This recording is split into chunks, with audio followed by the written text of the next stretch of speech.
that can come from that, I also see a lot of negatives, quite frankly, in the professionalization of it. But what music schools can do is a lot of what's happening here at Eastman, which is to help train the students going through the program about the issues that have to deal with management issues almost exclusively. They're not going to have to learn how to necessarily read spreadsheets or be able to do financial analysis, but they need to understand a lot more than they do. They need to know how an orchestra works from a financial and managerial standpoint. And they need to have the ability to allow managers to work with them, but at the same time be able to determine whether or not the work that their managers are doing is to the level that it needs to be done. What I notice, of course, is that, and I'm sure you do too, that depending on the size of the orchestra, the role of the CEO or the manager changes dramatically. Oh, absolutely. And that the skills required at each of those different levels are so distinctly different. So that you could have, so that I believe that some of the managerial problems that actually are occurring are the result of someone being very good, perhaps in a Europa orchestra, doing a terrific job and then moving to a larger venue. Oh, yeah. That's a big problem in the business. And not having the essential skills for that. Right. Where they're spending more time with the board and less with the players and so on and so forth. It really is a very individual business. There aren't a lot of universal statements that you can make, although they do exist. But from a managerial point, you just touched on, I think, one of the major problems that ties in directly with what I was talking about with the over-professionalization of the business. There's a career ladder.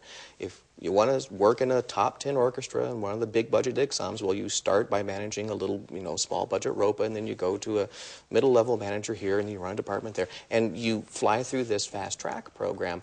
But it completely denies what you were just touching on, which is each one of those situations in that rung of the ladder right now are so universally different from one another that you need to encourage managers to stay where they are when they do well. I know one of the things I write about every year is an annual compensation report. I publish a list of what musicians' base salaries are and what their executive directors and their music directors earn. And that stirs up a lot of controversy, but I think it's still useful. And I don't do that necessarily to say managers make too much money, because they make, especially in smaller budget ensembles, they make exponentially thousands of percents more than musicians do. But it forces the issue into light, not just for the musicians, but from the public view of, are they paying that manager X amount of dollars, and are they getting the amount of results they want out of that manager? Which goes back to that issue of, is that manager doing what needs to be done for that organization? Everyone gets caught up in this salary game of, I have to pay X because over here in my neighbor 2 communities over, they pay Y. And if we don't pay something of a percentage of what the for-profit counterpart makes, then we're not going to be able to keep this person. Instead of focusing on trying to give managers reasons to stay where they are because they'll be rewarded for building something that's really spectacular. I don't think that exists nearly as much as it used to, and that's a real shame. Yeah, I believe the MBA arts management era is ending. We've had it seems to be, I mean, across the country we see the number of people enrolling in MBAs just not even with an arts or not-for-profit focus has dropped. I'm hopeful that the days of the non-arts trained or music trained MBA are ending. I do too. In the same breath, I do think that the things that you learn in an MBA program or an arts administration program are very important. Well, I'm not denying that. Right.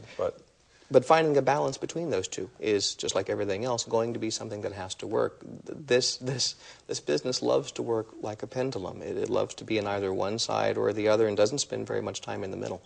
And it happens with musicians and labor issues, and it happens with managers just as well. The management business in the orchestra world is very small, just like the musician business, and everybody knows everybody. And as such, it's a very contrived, and I don't mean that in a negative way, it's a very contrived business from the standpoint that managers have a lot more control, whether they realize it or not, to standardize the business in one way or another. And one of the things that I've noticed happen in recent years is a lot of what happens to musicians, which I always call the money drug. The only thing they measure their success by is strictly by how much they're paid. And on the higher budget orchestras, it becomes an exponential problem. But the same thing exists for managers, not necessarily with how much they're paid, but where they work.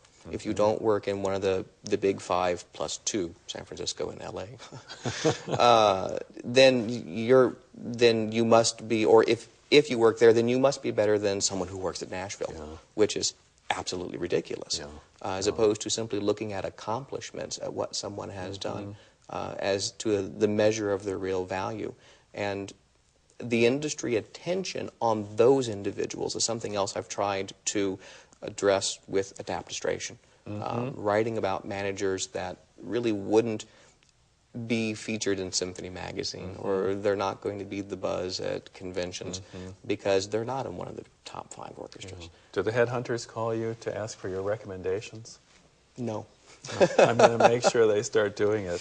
Well, I've started actually doing some headhunting myself as well, too. I've worked for a while now with components of that, offering counsel and advice, but I'm starting to do a little bit more in that direction with everything else. Let me get into a more complicated area here. I'll lean forward then. I believe that, this is from my perspective, that American orchestras internally are working better with the issues at hand, but mostly because of an atmosphere of fear, out of an atmosphere of external pressure. I almost said fear. Well, sometimes that's true too. But I also I'm not convinced at all that if the gray-haired lady came along with a gift of $100 million, that all the people would revert to previous behaviors, let's say, or previous positions. What can and should we be doing now to ensure systemic change within the organizational structures, so that as times change and culture in the U.S. does go through waves, developmental waves, what can we do now to ensure that it will be different and better? And long-lasting, I think. Yes, that's what I mean. To be able to change, when regimes change with inside orchestras, that it will continue. The best thing, I think, actually, is you have to work with the insane model that exists, which is the 501c3.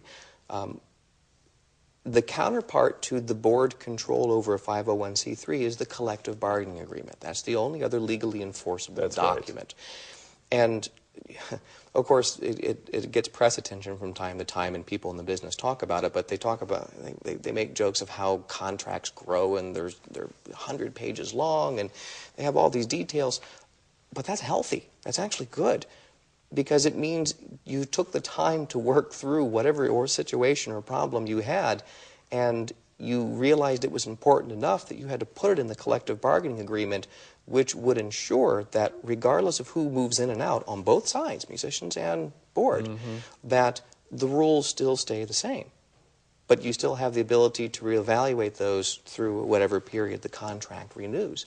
I think there actually needs to be a much stronger concerted effort to move into stronger, more detail-oriented contracts, which is, I know, a really left field from where everyone else is going, because they think they should have more trust in the rest of it. But I find that with stronger rules, you have actually more trust than without it.